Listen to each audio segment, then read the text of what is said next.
Warm welcome to the 6th semester botany students. I am Dr. Suresh Kumar, working in Maharani Science College for Women, Bengaluru. In this session, I will explain about principle of light absorption and Emerson's effect. Light consists of small particles or package of energy is called photons. A single photon is called quantum. Chlorophyll molecules absorb light energy and get into an excited state and lose an electron to the outer orbit. No substance can remain in excited state for a long time. So the energized and excited chlorophyll molecule come down to a low energy state known as ground state and releases the extra amount of energy. This energy can be lost as heat or as a light or can do some work. In photosynthesis, it works by splitting water molecule to produce H plus ions and OH minus ions. Keratin is an orange-yellow pigment present along with the chlorophylls in the thylakoid membrane. A keratin molecules break down into the vitamin A molecules in this pigment, which gives keratoid's color. The earth receives about 650 into 10 to the power of 21 calories of energy from the sun every year. Of this energy, 0.5 into 10 to the power of 21 calories of energy utilized for the photosynthetic activity per annum. So this is the image showing the pigments absorb the light energy. This is the electromagnetic spectrum. The electromagnetic spectrum is the range of wavelengths, so which consists of all the wavelengths of the light energy. On the left side you can see that IR rays, and the right side as an UV rays is there. In between the infrared and UV there is a visible spectrum. So the wavelength of the visible spectrum is 400 to 700 nanometer, and the wavelength of light energy is utilized for the photosynthesis. The plants absorb the visible wavelength of light energy for the photosynthetic activity. So that's why this light energy is called as the photosynthetically active radiation. Then this is the visible spectrum, and visible spectrum, that is a VIBGYOR, which includes ultraviolet, blue light, cyan green, yellow, orange, red and magenta color. So this is the wavelength of the visible spectrum is 400 to 700 nanometer. Only 40% of radiant energy reaches the earth's surface, out of which nearly 15% of the light falls on green plants. About 99% of incident light falling on the plants is reflected and 1% absorbed by the pigments for photosynthesis. The incident light has 1% of UV light, 39% of visible light and 60% of infrared and other long wavelengths of light. Only 0.01% of total incident light on the earth is utilized by the plants for photosynthesis.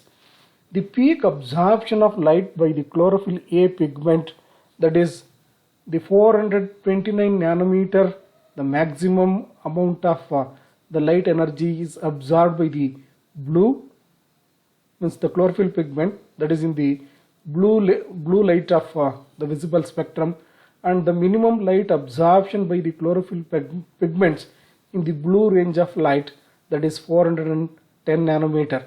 Then the pigments which absorb the red light from the visible spectrum, that is 660 nanometer.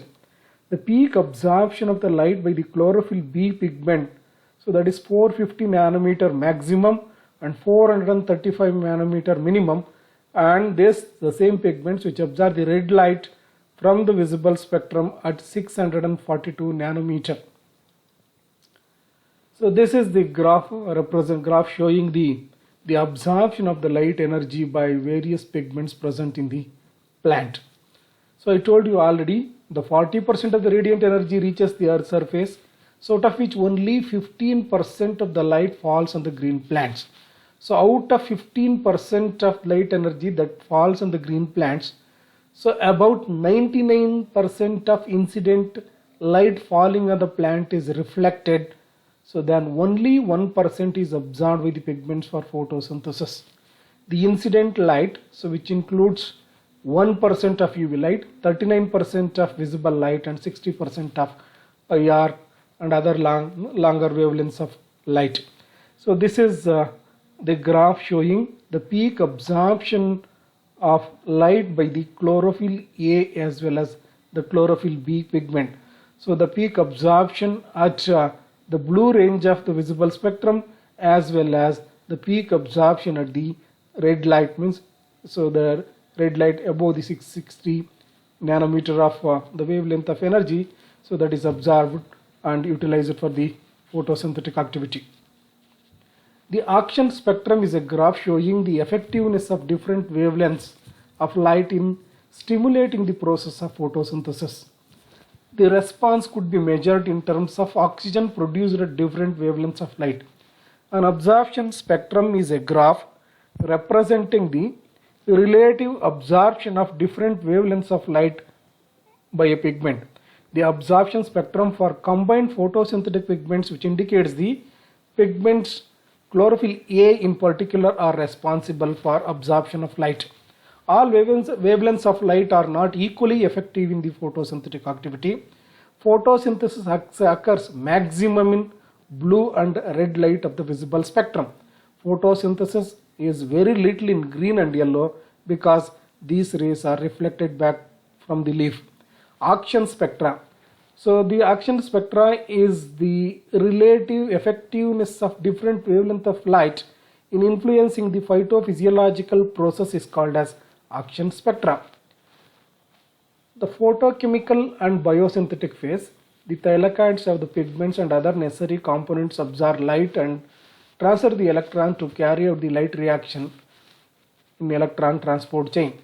In ETC, upon the absorption of light, the electrons from PS2 to PS1 are excited to a higher energy level, that is, the electrons acquire excitation of energy.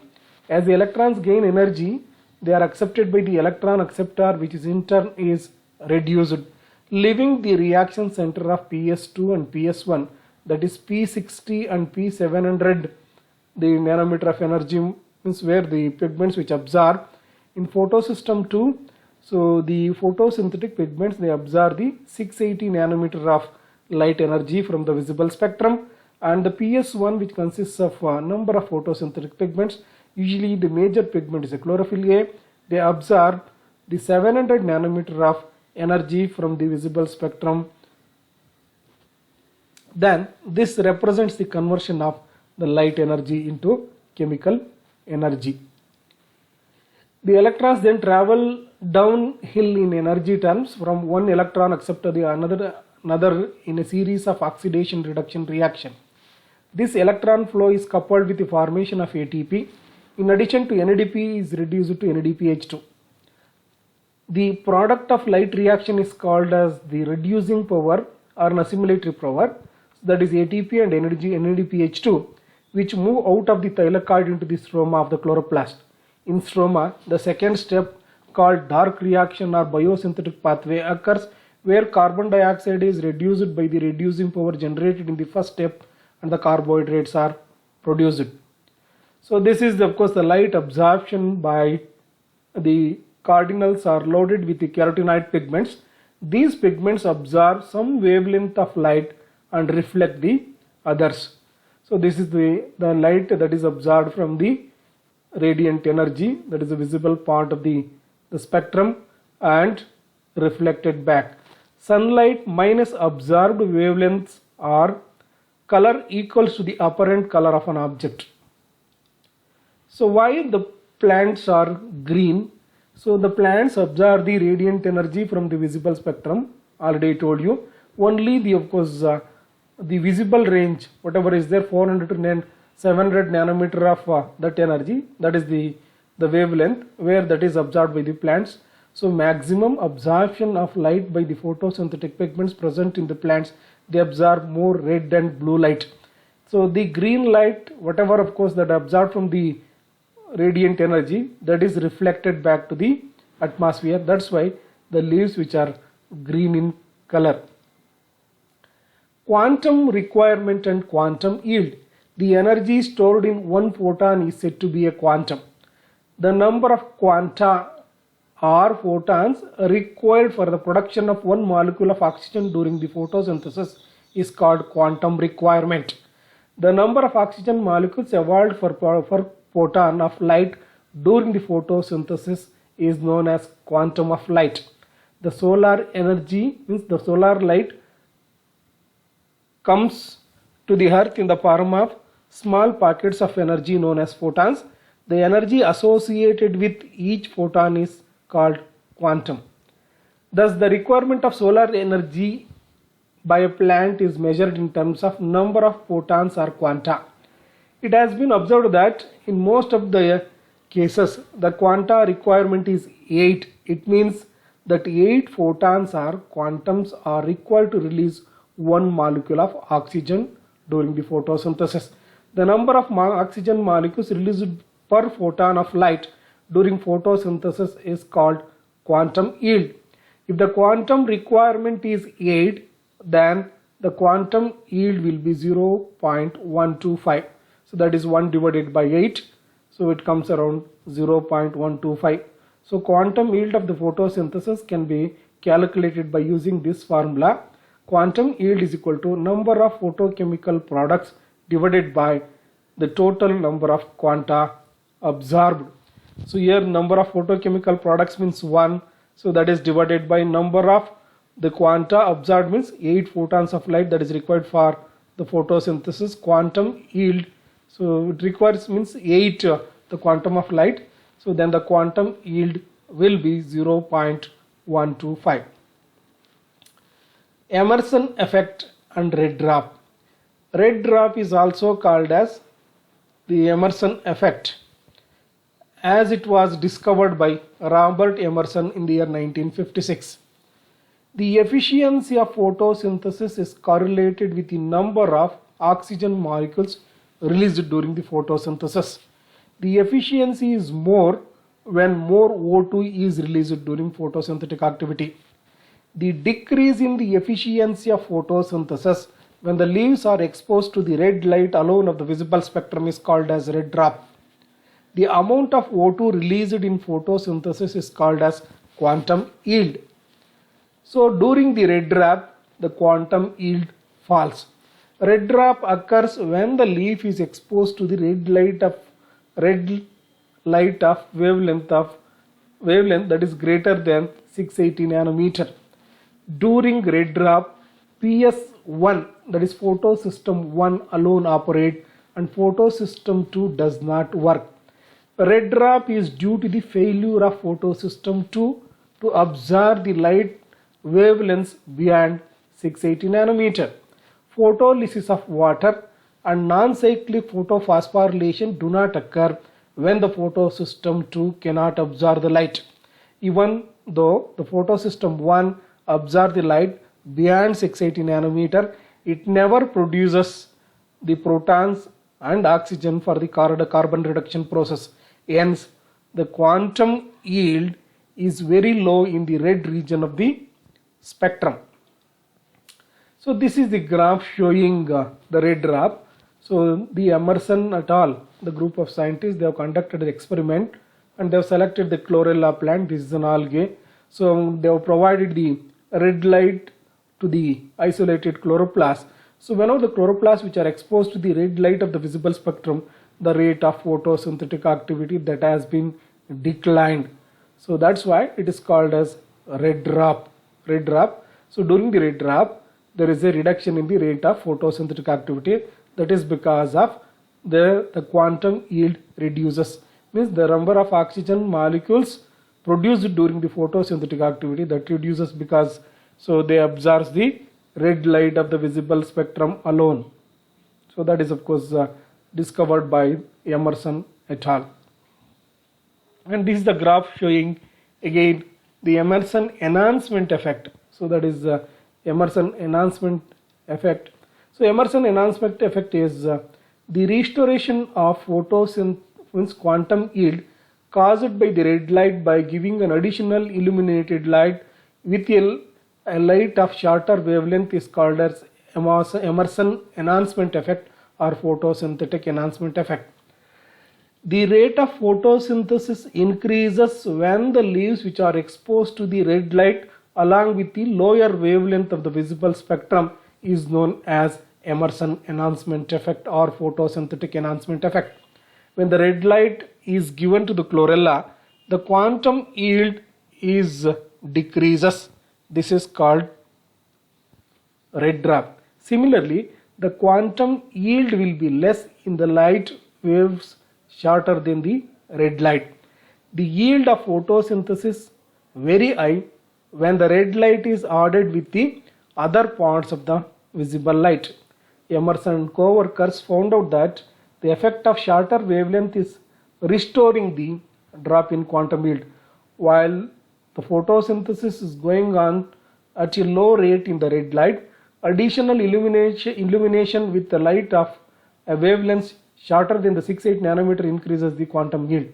The combined effect of these two beams of light is more than the two beams given separately, as this phenomena was discovered by Emerson and it's called as Emerson enhancement effect.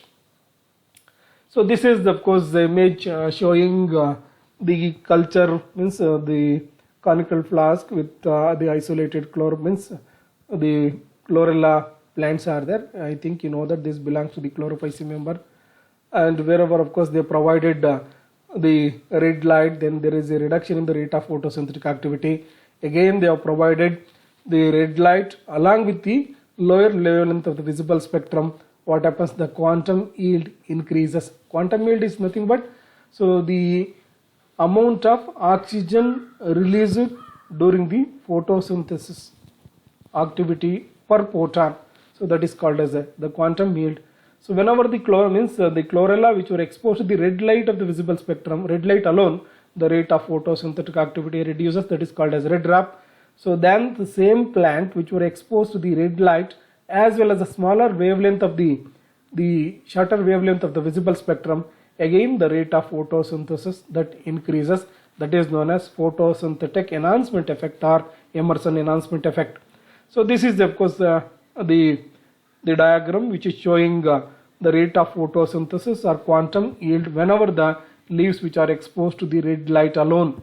Again, so then apart from that, of course this is other light. Of course when the plants which are exposed to the other wavelength of light in a shorter wavelength, again the quantum yield also low. When these two wavelengths which are provided together, again there is increase in the rate of photosynthetic activity and also the quantum yield increases. So this is called as the Emerson enhancement effect or photosynthetic enhancement effect.